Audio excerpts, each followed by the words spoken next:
कसूर छांगा मांगा में एक हिंताई दर्दनाक वारदात हुई। इंसान का खून सफेद हो गया। अपनों ने ही अपने के साथ ऐसा दर्दनाक खेला खेला कि इंसान की रूह कांप जाती है। वो नवाला और वो चाय का घूंट उस बेचारे की जिंदगी का आखिरी घूंट था, लेकिन वो नहीं जानता था कि आज वो आखिरी बार ये चाय का घूंट अपनी हलक के नीचे उतार रहा है। उसके बाद ऐसा उसके साथ शैतानी खेल खेला गया कि इंसान की रूह कांप जाती है। और मैंने शैतान राजीन बिस्मिल्लाहिर्रहमानिर्रहीम शुरू करता हूँ अल्लाह के पाक बाबरकत नाम से जो बड़ा निहायत मेहरबान और रहम करने वाला है। अस्सलाम वालेकुम व रहमतुल्लाहि व बरकातुहू। उम्मीद करता हूँ आप जहां भी हो गए खुश हो गए आबाद हो गए। वीडियो की तरफ बढ़ने से पहले सबसे पहले हम खातमे नबीयीन हज़रत मोहम्मद सल्लल्लाहु अलैहि वसल्लम के हुजूर दुरूद पाक का नजराना पेश करेंगे। अल्लाहुम्मा सल्ली अला मुहम्मद व अला आलि मुहम्मद। मैं हूं आपका दोस्त और जुल्फकार रेडी और आप देख रहे हो रोजनामा न्यूज ऑफिशियल। मुझे सामीन, अगर आप चैनल पर नए आए हो, अभी तक आपने चैनल को सब्सक्राइब नहीं किया तो जल्दी से चैनल को सब्सक्राइब कर दें और साथ घंटी के बटन को दबाना ना भूलिए, इसको सिफर हाल कर दें। इस तरह हर हमारी आने वाली वीडियो का नोटिफिकेशन आपको खुद का तरीके से मिल जाएगा और ये टोटली फ्री है। यूट्यूब में सबसे अहम मैंने चीज जो रखती है वो सब्सक्राइबर होता है, तो आप कंजूसी से काम ना लीजिएगा। एक सब्सक्राइब कर जाइएगा, आपके भाई का भला हो जाएगा, आपका ये आसान मुझ पे रहेगा। लाजमत सब्सक्राइब करना ना भूलिएगा। दोस्तों, आजकल के जो दौर चल रहा है इसमें कोई रिश्ता नाता नहीं रहा। कोई भाई, कोई बहन, कोई चाचा, मामा, ताया, हर रिश्ते मतलब के हो गए हैं। और आज की दास्तान भी कुछ ऐसी ही है। वारे मौला तेरा इंसाफ। छंगा मांगा कसूर का तलक रखने वाला एक सादा रो आदमी जो है ना, जो मेहनत मजदूरी करके अपने बच्चों का पेट पालता था, उसको अचानक अपनी एक रिश्तेदारों की तरफ से कॉल आती है जी के आपका खाना हमारी तरफ है। और वो बेचारा उनके घर दावत पे चला जाता है और 9 साल 3 महीने के बाद ऐसी चीज का पता चलता है जो इंसान के रोंगटे खड़े कर देने के लिए काफी है। ये आदमी जो है ना, आज से ठीक 9 साल पहले जो है ना अपने रिश्तेदारों के घर जाता है। वहां पर इसको जो है ना वेलकम किया जाता है, खाना वगैरह रखा जाता है, खाना खाता है और उसके बाद इसको चाय पेश की जाती है। धीमी धीमी खुशबू आ रही थी और उसे क्या पता था कि ये उसके जिंदगी की आखिरी चाय है। 5 बच्चों का बाप एक आम सा आदमी, जिसे अंदाजा तक ना था कि जिनके हाथों से इसने खाना और चाय दी जा रही है वही हाथ इसकी जिंदगी छीनने वाले हैं। खाने के बाद चाय में नशे आवर चीजें मिलाकर दी गई। जो चंद लम्हों बाद ही वो बेचारा बेहोश हो गया और नींद की आगोश में चला गया। रिश्ते, खून, लिहाज सब कुछ ही एक लम्हे में खत्म हो गया और वो इंसान से दरिंदे बन गए और मुल्ज़िमान ने बेहोशी के आलम में इसका गला दबाकर इसकी जिंदगी का खात्मा कर दिया। बात यहां पर भी खत्म नहीं हुई दोस्तों। उन्होंने हिंताई बेरामी का सबूत देते हुए इसकी जिस्म के टुकड़ों टुकड़ों में तब्दील कर दिया और मुख्तलिफ शापरों और थैलों में डालकर जो रावी नाला है उसमें इसको दरिया बुर्द कर दिया गया। जब 2 दिन तक इनका भाई घर वापस नहीं आया है, बीवी ने अपने ससुराल बताया जो इसके भाई जी के, तो उसने कहा जी वो तो कल कह कर गए थे भाइयों को और माँ बाप को परेशानी लायक हुई कि 2 दिन हो गए कोई उसके फोन पे राब्ता नहीं हो रहा, ना ही उसने कोई राब्ता किया। बीवी से पूछा जाता, सब 2 दिन इंतजार के बाद वो जाकर पुलिस स्टेशन जाते हैं और वहां पर कानून का दरवाजा खटकाते हैं जी के 2 दिन हो गए हैं हमारा भाई घर से लापता है, कोई उससे राब्ता नहीं हो रहा, कोई उसका मोबाइल फोन नहीं चल रहा है, हम सख्त अजियत में हैं, उसके बच्चे इंतहाई परेशान हैं कि हमारा बाप किधर गया।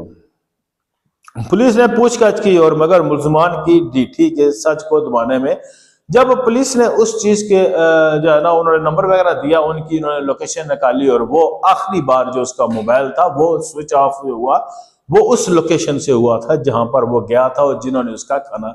लेकिन जो मुल्ज़िमान थे वो हिंदाई डीठी का सबूत देते हुए उन्होंने कहा जी कि नहीं हमारे ना, उल्टा उन्होंने पुलिस के कानों में एक नया शक का बीज बोल दिया। उनका एक आदमी बोलता है देखें जी कि हमारा वो रिश्तेदार था लेकिन वो करेक्टर का कुछ ठीक नहीं था, लगता है किसी लड़की के चक्कर में होगा और इस वजह से वो चला गया, क्योंकि वो 5 बच्चों का बाप था और अगर यहाँ पर उसके जो है ना किसी के साथ मरासम थे तो उसने कहा, और ये किसी लड़की के साथ मामला, और वो उधर चला गया और वो उन्होंने पुलिस के कानों में वो एक शक का बीज बो दिया, साथ पुलिस की भी मुट्ठी चापी की और खुद जो थे ना वो उससे बरी इल्जामा हो गए जी कि हमने कुछ नहीं किया। इसके बाद जो है ना वो पुलिस ने उस रास्ता देखना छोड़ दिया और यूं एक भाई थाने कचहरियों और वकीलों के दरवाजे खटखटाता रहा। पुलिस के स्टेशन जाता हुआ कहते जी कि आपका भाई ने किसी लड़की के साथ हो गया, उसने सिम चेंज कर लिया। आप जब कह रहे हो जी कि उसके साथ कोई दुश्मनी नहीं है किसी की, किसी के साथ उसने कोई लेना देना नहीं है, तो जी फिर ये चक्कर लड़की का या किसी और। अब जो घर वाले थे उन्होंने भी उससे उम्मीद जो है ना वो छोड़ दी। उन्होंने कहा जी हो सकता है कि वाकई किसी लड़की का चक्कर हो। खैर दोस्तों जो है ना उसका भाई मिन्नतें तरले फरियादें करता रहा, हर किसी के पास जाता रहा जी कि मेरा भाई लापता है, कुछ नहीं। और आखिरकार जो है ना वो 9 साल और 3 महीने का अरसा बीत गया, लेकिन भाई ने अपने भाई की तलाश को खत्म नहीं किया।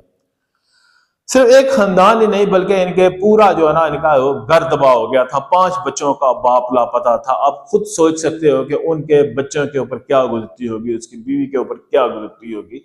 वो हर दिन जीती थी, हर दिन मरती थी। कभी ख्याल आता था कि मेरा शौहर बेवफा है, बच्चों को कहती कि तुम्हारा बाप ऐसा ही है, वो किसी और लड़की के चक्कर में चला गया। और कभी उसके ध्यान में ये आता था कि नहीं ये झूठ है, लेकिन वो अजीब सूली पे लटकी हुई थी, ना जी रही थी ना मर रही थी। इसमें दोस्तों पूरा जो निज़ाम तफ्तीश है वो भी एक लम्हा फिक्रिया बन के रह गया जी कि पुलिस ने किस तरह गफलत का मुजाहरा किया। इसके बाद चंद दिन कबल जो है ना वो छंगा मांगा में तैनात होने वाले एक नए पुलिस ऑफिसर लापता शाह के भाई की बात सुनी, और सिर्फ सुनी नहीं समझी नहीं, उन्होंने उसको कहा जी कि ठीक है मैं इस कत्ल की तफ्तीश जो है वो एक नए सिरे से करता हूं। जिस शख्स पर बरसों से शक था और इसके भाई ने भी वही कहा था जी कि आखिरी बार लोकेशन इसके घर में है, तो मैं कहता हूं कि मेरे भाई के कत्ल में यही शख्स मुलव्वस है। और वो खुद भी अपने तौर पर, और उसने हरबे लगाया था पूछने का, उसने कहा जी कि यही है।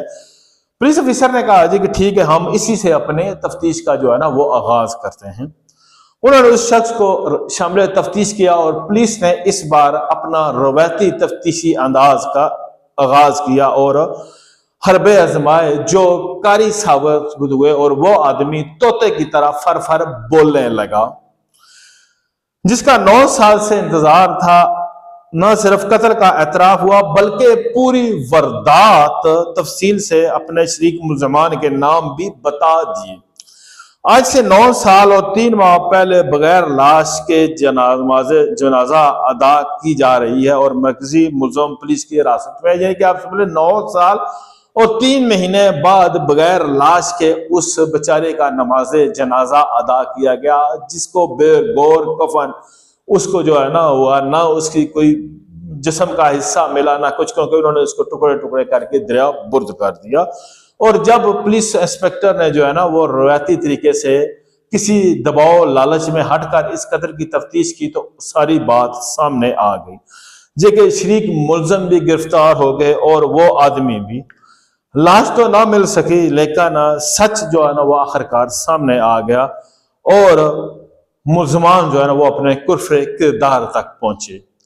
उस बीवी को भी चैन आ गया होगा क्योंकि जो सूली पे लटक रही थी, और बच्चों को भी होगा कि हमारा बाप जो था वो ऐसा नहीं था, वो फर्ज शनास था। बीवी को पता चल गया जी कि मेरा शौहर जो था वो वफादार था, मेरे साथ कुछ उसने ऐसा नहीं किया कि किसी और के चक्कर में पड़ गया। लेकिन जब ये खबर घर वालों के ऊपर गुजरी तो उनके ऊपर क़यामत गुजर गई कि उनका प्यारा, जिसको ना ही वो अपने हाथों दफना सके ना उसको कफन पहना सके, उसको बगैर उसकी बॉडी के उसका नमाज जनाजा अदा किया। आप सोचें कि उस फैमिली के ऊपर क्या गुजर रही होगी और उस बेचारे का कसूर क्या था जिसकी उसको इतनी भयानक सजा दी गई। खुदा रहा दोस्तों किसी के ऊपर अंधा एतमाद ना करें, यह इंतहाई नाजुक वक्त है। शुक्रिया, जज़ाकल्लाह।